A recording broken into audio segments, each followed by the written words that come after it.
kami akan memperkenalkan diri dulu. Saya Wahyu. Saya Gihon. Saya Bagas. Saya Joseph. Saya Jenny Mason. Saya Wensi. Saya Igo. Saya Willy. Saya bisa terus Sinaga. Baiklah, sebelum kami akan penggalang cerita, sebelum itu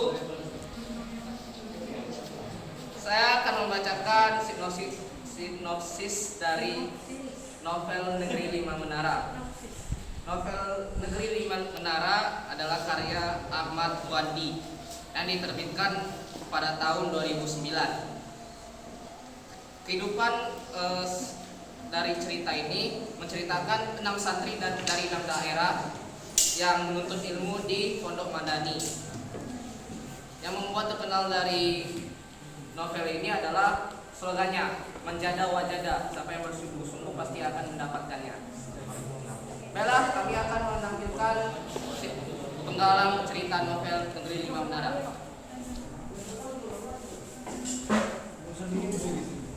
Oke, yang dibacakan oleh Rizky. Negeri Lima Menara. Di tengah gelap, aku terus bertanya-tanya, kenapa orang tua harus mengatur anak-anak? Di mana kemerdekaan anak yang baru belajar punya cita-cita? Kenapa masa depan harus diatur orang tua? Aku bertekad melawan keinginan amak dengan gaya diam dan mogok di dalam kamar gelap. Keluar hanya untuk buang air dan mengambil sepiring nasi untuk dimakan di kamar lagi. Sudah 3 hari aku mogok bicara dan memerang diri.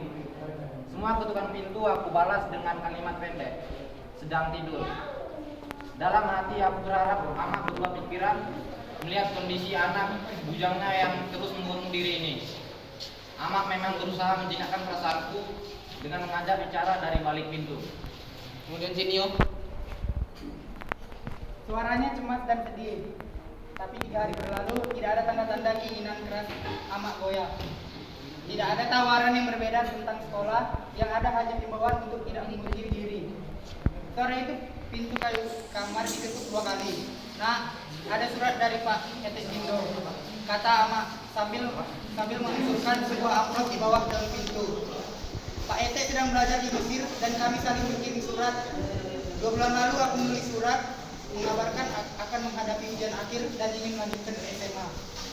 Kemudian Bagas.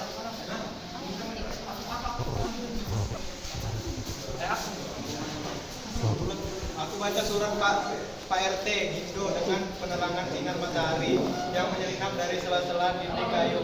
Dia mendoakan aku lulus dengan baik dan memberi sebuah usulan. Pak RT punya banyak teman di Mesir yang lulusan pondok Madani di Jawa Timur. Mereka pintar-pintar bahasa Inggris dan bahasa Arabnya fasih.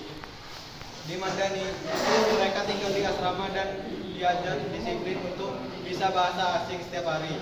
Kalau tertarik, mungkin sekolah ke sana bisa jadi pertimbangan. Aku termenung sejenak membaca surat ini. Aku ulang-ulang membaca usul ini sama saja dengan masuk sekolah agama juga. Bedanya merantau, jauh ke Jawa dan mempelajari bahasa dunia cukup menarik hatiku. Aku berpikir-pikir kalau akhirnya aku tetap harus masuk sekolah agama, aku tidak mau madrasah di Sumatera Barat. Sekalian saja masuk pondok di Jawa yang jauh dari keluarga yang betul. Pondok Madani bisa jadi jalan keluar ketidakjelasan ini. Tidak jelas. Tidak jelas besar dalam pikiranku seperti apa pondok Madani itu. Waktu begitu akhirnya aku putus surat nasibku dengan setengah hati. Tepat di hari keempat aku putar garam pintu. Kencangnya yang seorang linya berderi. Aku keluar dari kamar gelapku. Mataku mengerjap melawan silau. Mama, kalau emang harus sekolah agama, hamba ingin masuk pondok saja di Jawa. Tidak mau di Bukit Tinggi dan atau Padang. Kataku di mulut itu.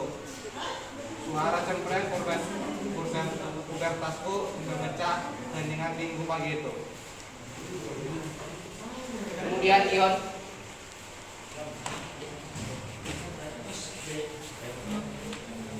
Ama yang sedang menyiram pot bunga suplir, tamu terengah kaget. Ceret airnya miring dan menyerahkan air di lantai kayu. Ayah yang biasa hanya melihat sekilas dari balik koran haluan, kali ini menurunkan koran dan meliputnya cepat-cepat. Dia mengangkat telunjuk ke atas tanpa suara, menyuruhku menunggu. Mereka berdua duduk berbisik-bisik sambil ekor mata mereka melihatku yang masih mematung di depan pintu kamar. Hanya sos-sisus yang bisa kudengar. Sudah wong pikir masak-masak, tanya ayahku dengan mata gurunya yang menyelidik. Ayahku jarang bicara, tapi sekali bicara adalah sabda dan perintah. Sudah ya, suara aku coba tegaskan. Pikirkanlah lagi baik-baik, kata Amak dengan tidak berkedip. Sudah Mak, kataku mengulangi jawaban yang sama. Ayah dan Amak mengangguk dan mereka kembali berdiskusi dengan suara rendah. Setelah beberapa saat, ayah akhirnya angkat bicara. Kalau itu memang maumu, kami lepas uang dengan berhati.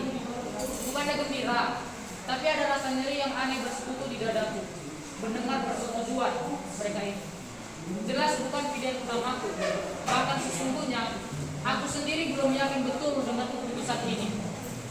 Keputusan setengah hati. Ini keputusan setengah hati. Dalam inilah hasil analisis dari kelompok kami. Yang pertama ada unsur prinsip, yaitu suatu tema. Temanya adalah persahabatan dan mencapai cita-cita. Kedua ada alurnya yaitu ngaji dulu atau campuran, di mana cerita adalah jelas balik ingatan tokoh utama akan masa silam ketika menimba ilmu di pondok Madani hingga membawakan hasil yang menyenangkan di masa kini. Yang ketiga ada tokoh penokohan. Yang pertama ada Alif Fikri atau tokoh utama, yaitu tokoh protagonis tabah dan sabar, atau sabar kita harus menghadapi hukuman ini dengan sabar. Yang kedua ada Nur Majid, tokoh protagonis dari Sumeneb, Madura, seorang pemain bulu tangkis rekan latih tanding Ustadz Tari Gujur. Yang ketiga Raja Lubis, tokoh protagonis, dia dari Medan, dia adalah anggota English Club dan seorang narator hebat, penghafal keras dan gampang bingung. Yang ketiga ada Bahasa Salahuddin, tokoh protagonis dari Goa Sulawesi, terkenal karena memori fotografi dan bahasa Arab yang fasih. Yang meninggalkan pondok Madani saat kelas 5 untuk menjaga nenek tidak berusaha menghafal Al-Quran di kampung halamannya pintar dan pengertian. Kemudian ada Ateng Ibu Yunus, yaitu tokoh protagonis dari Bandung, seorang yang mencintai seni dan teater, pendiam, tidak berani aneh-aneh. Kemudian ada Said Zufri, tokoh protagonis dari Surabaya. Dia sangat terobsesi dengan bodybuilding dan mengidolakan Arnold. Kemudian ada Ustaz Salman, tokoh protagonis wali kelas Alif, laki-laki muda berumur bersuara lantang. Kemudian ada Ahmad, menjunjung tinggi nilai-nilai agama, tegas dan baik. Kemudian ada Ayah atau Fikri Syafnir atau Latif Parpatia Nan Mudo, sabar, baik, dan menjunjung tinggi nilai agama.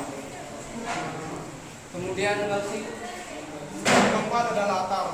Latar terbagi tiga, yaitu waktu, tempat, dan suasana. Waktu terdapat pada waktunya yaitu sore hari. Terdapat pada kalimat sore itu pintu kayu kamar ditutup 2 kali.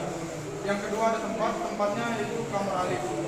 Terdapat pada kalimat aku bertekad melawan keinginan emak dengan gaya diam dan mogok di dalam kamar gelap. Yang ketiga ada suasana, yaitu suasananya bimbang dan ragu. Terdapat pada kalimat bukannya gembira, tapi ada rasa nyeri yang aneh bersekutu di dadaku untuk mendengar persetujuan mereka. Ini jelas bukan pilihan utamaku. Bahkan sesungguhnya aku sendiri belum yakin betul dengan keputusan ini. Ini keputusan setengah hati. Yang kelima ada sudut pandang.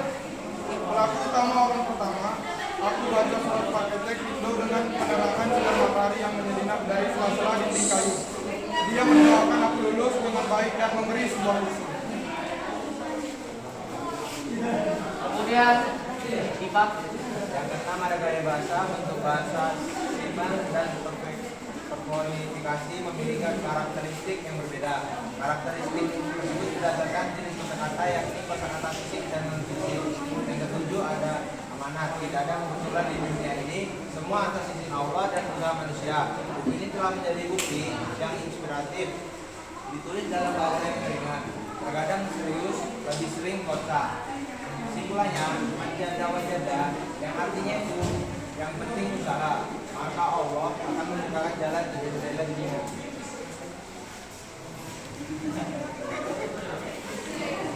Unsur ekstrinsik. Yang pertama yaitu latar belakang pengarang. Ahmad Fuadi adalah seorang penulis novel Negeri Lima Menara. Beliau lahir tanggal 30 Desember 1972 di Nagari Bayu, Maninjau, Sumatera Barat. Selain penulis novel, beliau juga menjalani profesi sebagai praktisi konservasi dan juga wartawan. Beliau termasuk seorang yang punya motivasi tinggi dan pekerja keras. Orang tuanya berprofesi sebagai guru, ibunya seorang guru SD, sedangkan ayahnya adalah guru seorang sekolah madrasah. Yang kedua yaitu nilai-nilai yang terkandung dalam novel. Yang pertama nilai agama. Novel ini menceritakan tentang kehidupan sekitar pesantren sehingga banyak mengajarkan nilai agama yang tidak terdapat pada novel lain. Yang kedua itu nilai moral. Kebersamaan Saibul Menara dalam menghadapi kerasnya pendidikan di pesantren mengajarkan bahwa sebagai penuntut ilmu kita harus sabar dan tidak pantang menyerah, menuntaskan apa yang telah dimulai. Baiklah, sekian dari presentasi kami tentang penggalan cerita novel Negeri Lima Menara. Apakah ada pertanyaan? Baiklah, karena tidak ada yang bertanya, kami tutup. Sekian dan terima kasih.